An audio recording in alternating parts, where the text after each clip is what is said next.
Voilà, merci beaucoup JC Mavouba de cette très belle chanson d'Héritier Watanabe. Juste une petite précision par rapport aux obsèques de Madame Maggie Tchelaka Bongo. La veillée mortuaire ici à Kinshasa, c'est aujourd'hui. Aujourd'hui et ça suivra avec le bain de consolation dans la famille, au domicile de la famille sur 15 avenue et Denise, quartier Yolo aussi de commune de Kalamou, référence terrain et Kankar. Donc c'est comme ça, nous a signalé Flavien Roussaki pour les précisions de ces obsèques de Madame Maggie Etchela Kabongo. Et bien voilà, nous sommes déjà des retours sur ce plateau, comme vous le savez. Nous avons notre deuxième invité. Sur ce plateau, je vous avais promis qu'aujourd'hui, ça sera un jour très spécial. Vous voyez, nous quittons de l'artiste et maintenant, nous nous rendons pratiquement dans un autre monde. Et sur ce plateau, avec M. Damien Ndosimao, qui est coordonnateur scientifique de l'ONG Congo River, à qui je dis bonjour.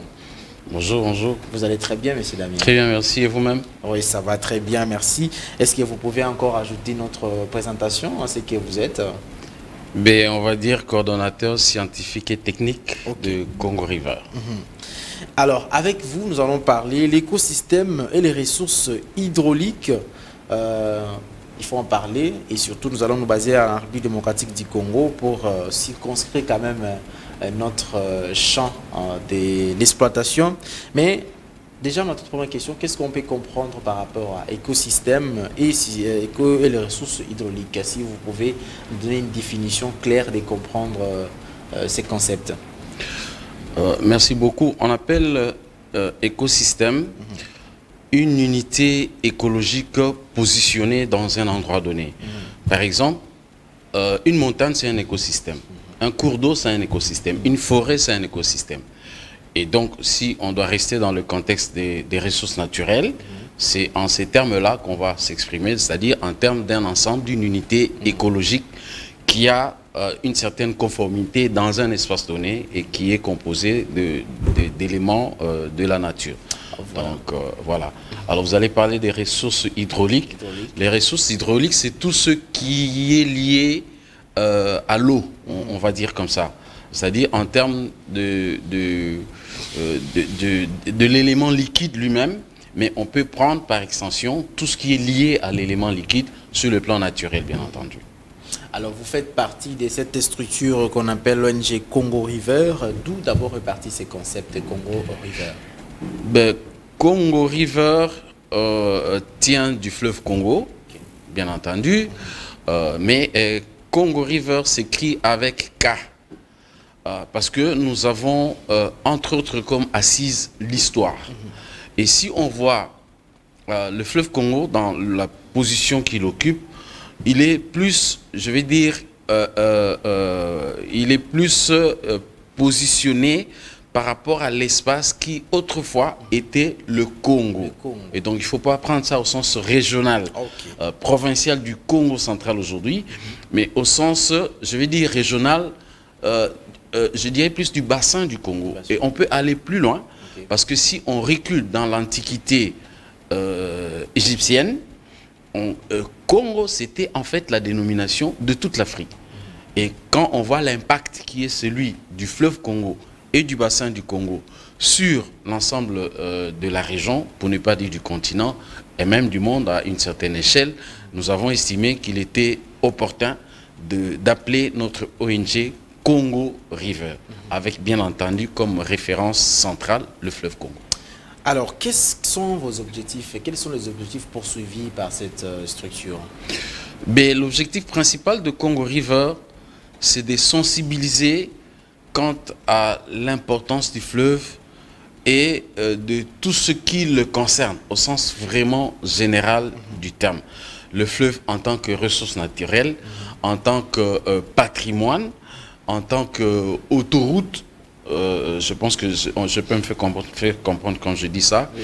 En tant qu'écosystème, mais on ne peut pas le prendre tout seul, on doit le prendre avec son bassin versant, c'est-à-dire tout ce qui va avec, tout ce qui est influencé par lui, tout ce qui dépend de lui, dont la vie dépend de lui, et tout ce qui interagit avec lui.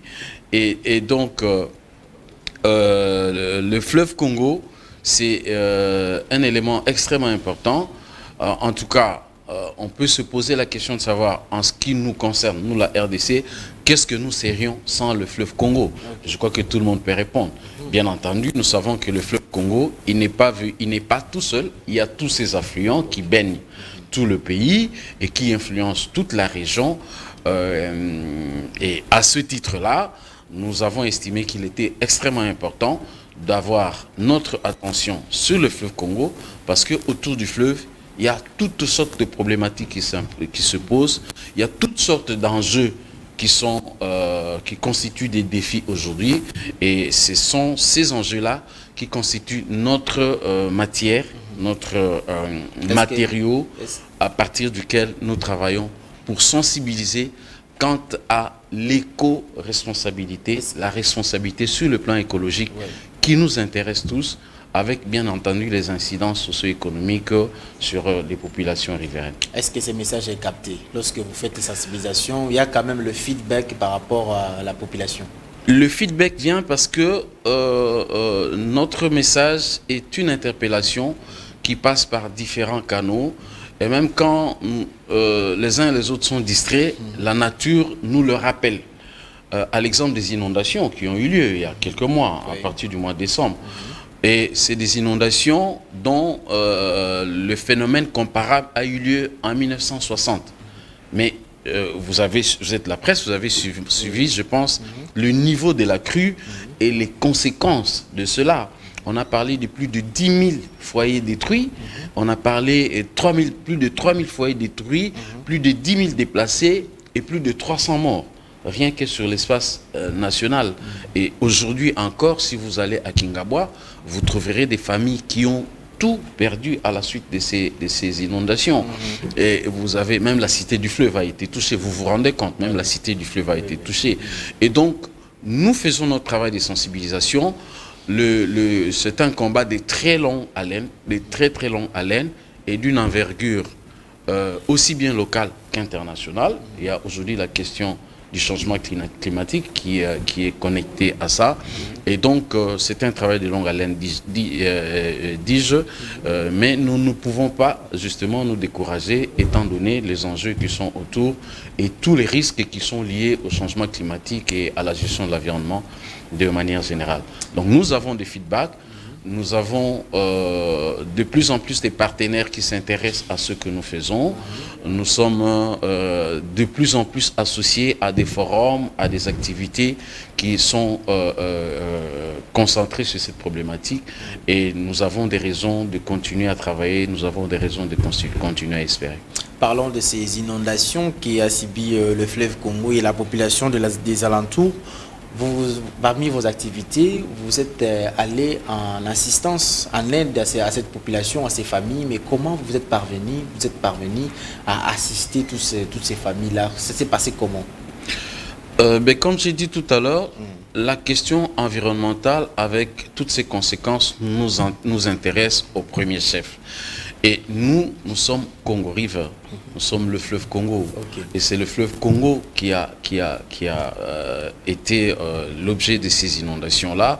Et donc notre regard a dû se porter sur tout ce qui avait aussi bien les causes que les effets incidents. C'est comme ça que nous avons ciblé la population, la zone de Kingabwa, sur plus de 10 hectares. Dans ces quartiers-là, qui sont directement riverains du fleuve. Et nous avons vu la catastrophe. On en a parlé au niveau de la presse, mais nous avons été sur le champ pour voir de nos propres yeux, mesurer l'étendue de la catastrophe et commencer un travail de recensement. Et nous avons, dans ces conditions-là, estimé qu'il fallait une action cohérente, organisée, planifié, et c'est comme ça que nous avons lancé le mouvement que nous avons appelé SOS Congo River. Nous disons que c'est un mouvement. Parce qu'il ne s'agit pas seulement de constater, mais il s'agit surtout d'agir, et il s'agit d'agir dans le temps. Et donc, avec la population que nous avons identifiée, que nous avons recensée, le recensement continue parce que nous avons positionné une équipe qui est sur place en permanente et qui est entre autres composée des habitants qui sont victimes de ces inondations et qui peuvent nous faire donc la remontée de l'information à tout moment. Après ce travail de recensement, nous avons lancé sur les réseaux sociaux des appels à assistance, aussi bien sur le plan humanitaire que sur le plan social, sur le plan sanitaire, parce que vous imaginez, avec toute la crue qu'il y a eu là-bas, les maladies endémiques, les maladies hydriques qui ont été générées. Et donc, nous sommes en train de nous concerter avec nos partenaires pour repartir sur le terrain et sûrement actualiser les évaluations que nous avons faites en termes de dégâts, en termes de victimes, en termes d'infrastructures, et maintenant coordonner l'action qui va pouvoir, j'espère, faire parler d'elle, parce que le mouvement est ouvert et toute personne peut contribuer. Et je crois que ce sera aussi l'occasion pour que le gouvernement se joigne à nous, afin que nous puissions justement faire de cette action quelque chose qui pourra avoir un impact suffisamment significatif au niveau du pays, parce qu'il n'y a pas que Kinshasa qui a été touché, et donc nous avons besoin de tous les regards pour que cette opération SOS Congo River puisse trouver de son ampleur en termes d'actualité, mais aussi en termes de projection pour que nous puissions voir comment éviter ce genre de catastrophe. Et donc c'est l'objectif de l'activité que vous projetez à ce mois d'avril avec les rives de ces côtés RDC et du Congo-Brazzaville également. C'est au mois de juillet plus précisément, j'ai compris ce que vous voulez dire. Nous, parmi nos activités de sensibilisation, il y a une activité phare qui se trouve être un festival et que nous tenons de manière annuelle. La Congo River existe, l'ONG existe depuis 2021 et en 2021, nous avons fait ce festival que nous appelons justement le festival Congo River. Nous avons fait ça à Kinshasa en situation de Covid, donc l'impact a été dimensionné plus ou moins dans ce contexte-là. Nous avons fait également ce festival en 2022, la deuxième édition, et la troisième édition, nous nous sommes déportés à Mwanda, sur la côte atlantique, où il y a un écosystème tout à fait particulier, avec l'océan, avec la forêt des mangroves, et cela c'était pour marquer une volonté d'itinérance. C'est-à-dire, les questions qui se posent autour du fleuve ne se limitent pas à Kinshasa. Et donc, nous sommes allés voir cet écosystème spécifique qui se trouve la zone côtière où nous avons fait ce festival. Et maintenant, nous allons plus loin avec la 4e édition qui aura lieu au mois de juillet, du 21 au 28, et qui va, que nous avons appelé Festival Congo River Poul Malebo entre les deux rives. Parce que justement, la particularité de cette édition, c'est dans l'optique de l'itinérance dont je vous ai parlé tout à l'heure. Mais cette fois-là, nous allons faire une partie au Congo-Brazza et une partie à Kinshasa. Je précise dans ce sens que ce festival est composé de 3 mouvements. Il y a une partie découverte scientifique, découverte touristique, parce qu'il faut connaître son milieu, il faut connaître le fleuve. Nous nous posons toujours la question, par exemple, de savoir combien de personnes à Kinshasa ont déjà été à côté du fleuve. À côté du fleuve. Ne fût-ce que pour visiter. Ne serait-ce que pour voir cette eau que nous buvons, qui vient de ce fleuve-là. Ce poisson que nous mangeons des fois, qui vient de ce fleuve-là. Tout ce qui vient par les Libongo. Est-ce que nous avons déjà été à côté de ce fleuve pour le regarder? Donc il y a cet aspect touristique, ce volet touristique qui est extrêmement important, qui nous permet justement de découvrir toutes les valeurs qui sont les nôtres, qui nous entourent, et que nous ne connaissons pas toujours justement, et dont nous ne savons pas mesurer ni la portée, ni l'impact possible, mesurable et même non mesurable, avec tout ce que ça peut contenir comme charge sur le plan de la beauté, sur le plan de la faune, sur le plan de la flore. De la flore. Donc il y a ça, c'est cette première dimension de ce festival. Il y a une deuxième dimension, c'est la dimension conférence scientifique. Et justement, conférence scientifique, parce que nous avons besoin de pénétrer toutes les problématiques qui se posent autour du fleuve et de son bassin versant. Problématiques au niveau environnemental, problématiques au niveau de ce qu'on appelle l'économie bleue, c'est-à-dire tout ce qui est activité économique qui peut se développer autour du fleuve, que ce soit la pêche, que ce soit les transports, que ce soit l'hydroélectricité. Vous avez parlé des ressources hydrauliques tout à l'heure. Oui. Donc toute la problématique, tous les enjeux qui se posent autour de cet écosystème-là et de son bassin versant et des humains qui interagissent avec cet écosystème, toutes ces problématiques sont analysées, approfondies au cours d'une conférence scientifique où participent des experts, des opérateurs du monde scientifique, du monde universitaire et même des porteurs de projets et même des bailleurs de fonds, des organismes de diverses natures. Et donc, il y a cette deuxième dimension du festival qui s'appelle la conférence scientifique. Okay. Du reste, cette année, permettez que je m'étende, cette année avec le festival Congo River Pool Malébo, nous ajoutons une dimension salon green, business salon, hein, un salon d'affaires. Okay. Parce que justement, entre les deux rives, il y a tellement d'opportunités sur le plan économique. Voilà. Ça, c'est la deuxième composante du festival. Et la troisième composante, c'est un festival. Donc, on fête. Okay. Mais on ne fête pas pour fêter, parce que nous utilisons la culture comme un moyen de véhiculer ce message de la sensibilisation à la responsabilité environnementale. Okay. Et donc, à Brazzaville, pour la 4e édition, nous allons faire la partie touristique à Brazzaville. En fait, à 200 km de Brazzaville, c'est un site extraordinaire qui est le site touristique Ngabé.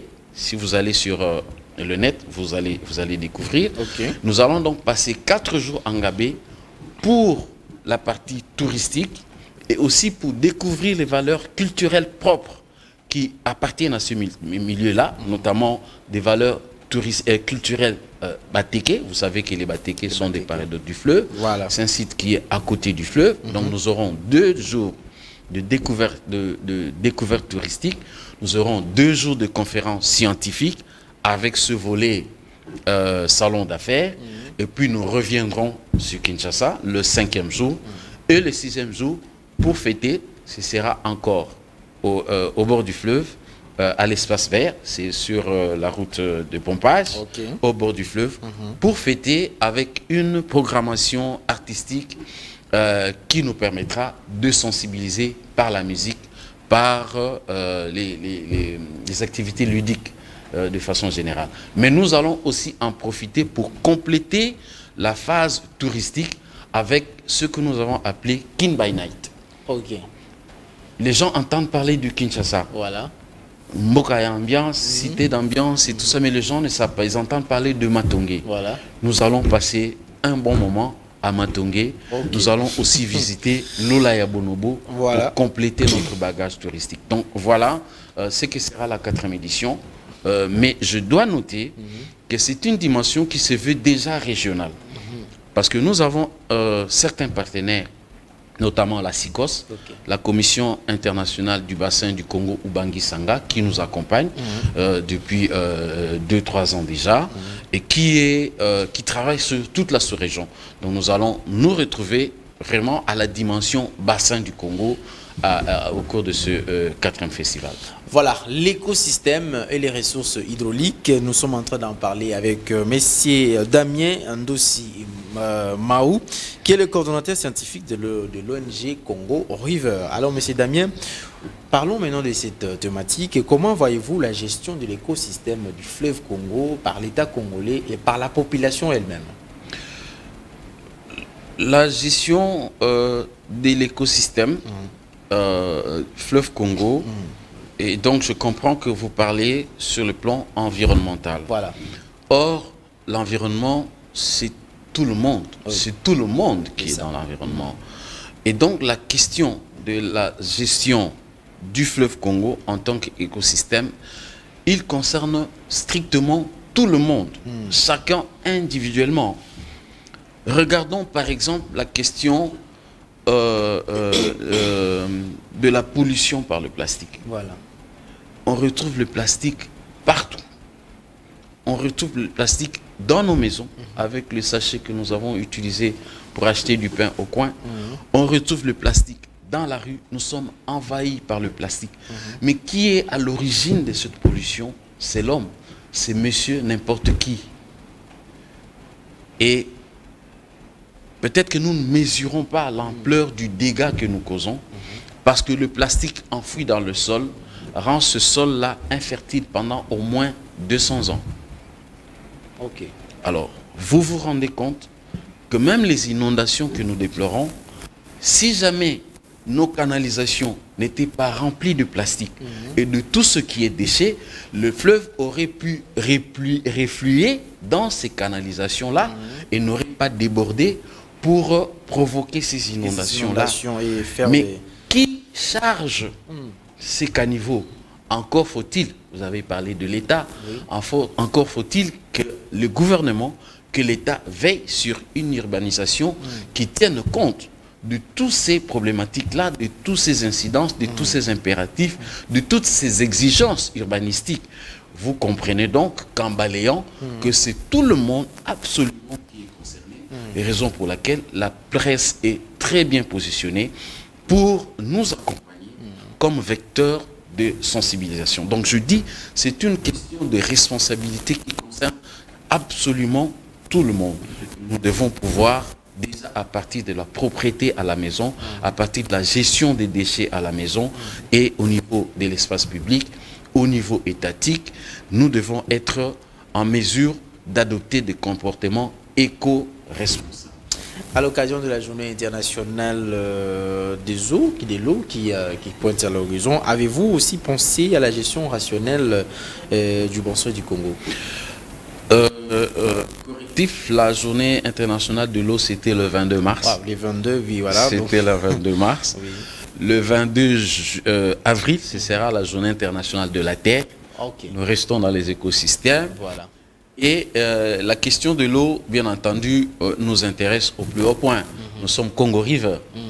Et donc, par rapport à cette journée, nous avons lancé un message sur les réseaux sociaux, dans les médias, pour attirer l'attention justement sur l'importance de l'eau. L'eau, c'est la vie. Tout le monde le sait. Même le corps humain est composé à 70% d'eau. Et cette eau-là, nous l'avons naturellement, mais nous devons l'entretenir à partir de la ressource eau que nous avons à notre disposition. Vous comprenez à quel point la ressource eau est importante et à quel point on ne peut pas la considérer que telle, mais nous devons la prendre en termes d'éléments qui fait partie d'un écosystème plus global, c'est-à-dire l'environnement de manière générale. Et donc, nous avons lancé les messages sur les réseaux sociaux en nous appuyant notamment sur cette catastrophe que nous avons vécue et dont les conséquences sont encore visibles, pour dire que nous sommes tous responsables de la gestion de l'eau.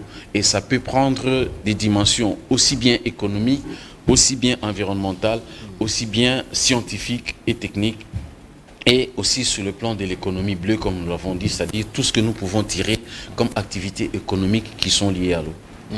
Est-ce que dans votre structure Congo River, vous évoquez également cet aspect de l'exploitation, c'est-à-dire dans le domaine de la pêche du fleuve Congo, parce que plusieurs statistiques donnent qu'il y a plusieurs espèces qui parfois meurent, vieillissent dans le fleuve, qui ne sont pas du tout pêchées. Est-ce que vous parlez également de ces côtés-là?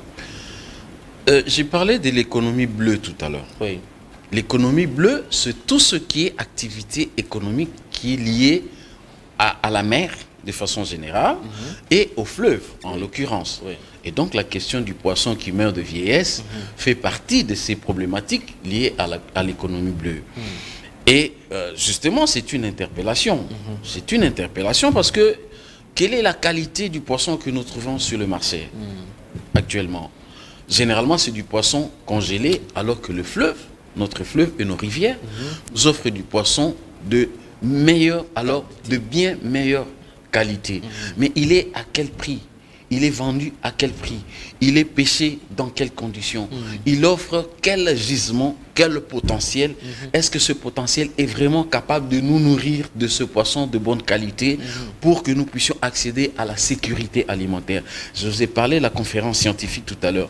Voilà le type de problématique auquel la conférence scientifique se focalise pour notamment regarder ces questions de lien avec le potentiel économique, le potentiel en ressources utiles à l'homme que recèle le fleuve Congo et son bassin versant.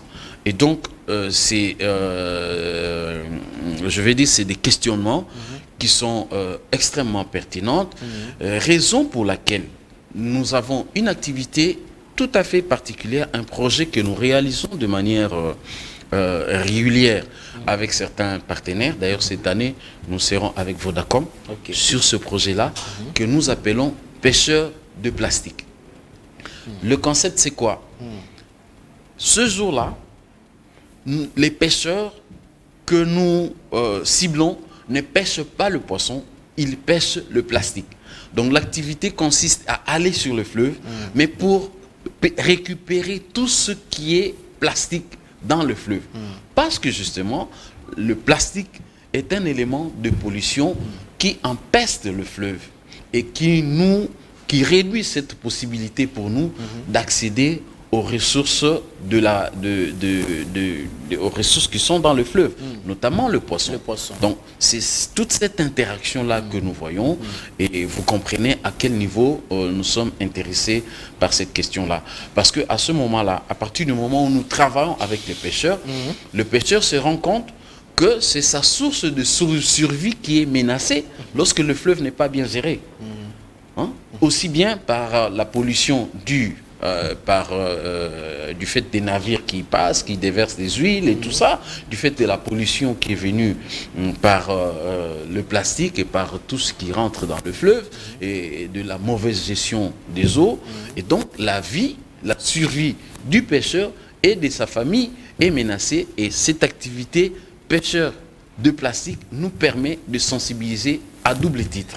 Monsieur Damien Dossi, on critique toujours les scientifiques que vous êtes et souvent vous partez toujours en théorie, parce que ce que vous dites là, si vraiment vous le pratiquez avec ces pêcheurs, la République démocratique du Congo, d'abord la ville de Kinshasa, sera vraiment très contente de vivre, de voir que les pêcheurs vont quand même donner les poissons, mais on critique les scientifiques ne restent plus dans la théorie que dans la pratique. Je ne sais pas si on peut appeler une activité comme celle-là, la qualifier de théorique. Je ne suis pas très certain, sinon on ne la ferait pas. Parce que nous voyons l'impact de cela. Le poisson, mais c'est le pêcheur qui est concerné au premier abord, n'est-ce pas? Le pêcheur, il va prendre son poisson et puis nous l'amène, nous l'achetons pour le manger. Mais il y a combien de pêcheurs en RDC? À Matadi, j'ai recensé 450 pêcheurs. Ce que moi j'ai pu recenser. 450 pêcheurs qui travaillent sur le fleuve, non loin du pont Maréchal. 450. Alors il y a combien de pêcheurs à travers la République? Alors imaginons, voilà, alors pas seulement le fleuve, il y a les lacs aussi. Imaginons que tous ces pêcheurs soient conscients de la responsabilité qui nous incombe et qui leur incombe, parce qu'ils sont sur le fleuve, de faire ce travail de participation à dépolluer le fleuve. Imaginons qu'eux aussi deviennent des sensibilisateurs quant à la nécessité de protéger cet écosystème qu'est le fleuve. Imaginons que toute la population soit consciente du fait que lorsque nous jetons une bouteille de plastique, nous menaçons le poisson qui est dans le fleuve. Vous voyez l'impact que cela peut avoir. Donc le travail ne se limite pas au fait que nous fassions la réflexion sur le plan scientifique. La réflexion sur le plan scientifique nous permet de mettre en exergue la véritable dimension des problématiques et des enjeux qui sont liés à ces problématiques-là. Maintenant, il appartient à la responsabilité de tout le monde, de façon vraiment générale, pour que nous puissions nous approprier ces problématiques et chacun trouver la solution en ce qui le concerne. Voilà. Voilà, l'écosystème et les ressources hydrauliques. On était en train de parler avec M. Damien Ndosima, qui est coordonnateur scientifique de l'ONG Congo River. Vous avez compris, alors nous sommes arrivés à la fin par rapport à cet entretien, à cet échange. M. Damien, est-ce que vous pouvez donner quand même un message particulier à l'État congolais, à la population aussi congolaise par rapport à la gestion de l'écosystème des ressources hydrauliques? J'ai posé la question tout à l'heure de savoir que serions-nous sans le fleuve. Imaginons simplement que nous n'avions pas le fleuve. Et si nous parlons fleuve, j'ai dit par extension, nous parlons bassin du Congo. Or, le bassin du Congo a en son sein la deuxième forêt tropicale du monde. Et la deuxième forêt tropicale du monde, elle séquestre, cette deuxième forêt tropicale du bassin du Congo, elle séquestre 12 milliards de tonnes de CO2 chaque année, ce qui correspond à 20 ans de pollution, c'est-à-dire de charges en effet de serre des États-Unis d'Amérique. 20 ans. Des charges de pollution et de contribution à l'effet de serre. Mais la forêt du Congo séquestre ça en termes de dioxyde de carbone en une année. Vous voyez l'ampleur. Et nous avons eu l'opportunité, avec l'accompagnement de notre partenaire, la SICORS, que j'ai cité tout à l'heure, de participer aux forêts, au sommet des 3 bassins à Brazzaville, les 3 grands ensembles forestiers du monde. Parce que justement, ces 3 ensembles regorge plus des 2 tiers des êtres vivants, de la biodiversité dans le monde. Et donc, vous comprenez que si nous avons les réflexes de mesurer l'importance qui est celui du fleuve Congo pour nous, nous verrons à quel point notre vie en dépend. Et vous avez parlé des ressources hydrauliques tout à l'heure. Mais nous savons que le fleuve Congo a le plus grand potentiel hydroélectrique du monde, s'il vous plaît, du monde. Et le fleuve Congo, quand je dis du monde, c'est-à-dire le fleuve Congo est en mesure avec le projet Inga, Grand Inga, nous avons la capacité d'éclairer toute l'Afrique. C'est-à-dire, quand je dis éclairer, c'est-à-dire d'apporter de l'hydroélectricité, ressources énergétiques propres à toute l'Afrique. Imaginez ce que ça représente comme importance. Et c'est que voilà. Et c'est que le pays peut bénéficier avec une exploitation responsable du fleuve qui nous implique, nous, citoyens congolais, et nous, citoyens africains. D'où l'opportunité, le réflexe pour Congo River de porter déjà désormais son message sur les bassins du Congo avec l'espoir qu'il peut aller plus loin. Parce que déjà, nous avons, entre autres, comme partenaire, excusez-moi, mais c'est un partenaire, je le cite en tant que tel, TV5 Monde, qui vient avec nous, qui nous accompagne dans les différentes activités que nous menons. Et nous sommes tous heureux d'être avec PSTV aujourd'hui, parce que nous estimons que vous avez compris la pertinence et nous sommes tout heureux. Merci beaucoup de nous avoir invités. Et nous estimons que vous serez toujours de nôtres pour porter ce message de l'éco-responsabilité qui concerne tout le monde et qui est le cheval de bataille de Congo River. Merci beaucoup, M. Damien Ndosima. Vous êtes coordonnateur scientifique de l'ONG Congo River.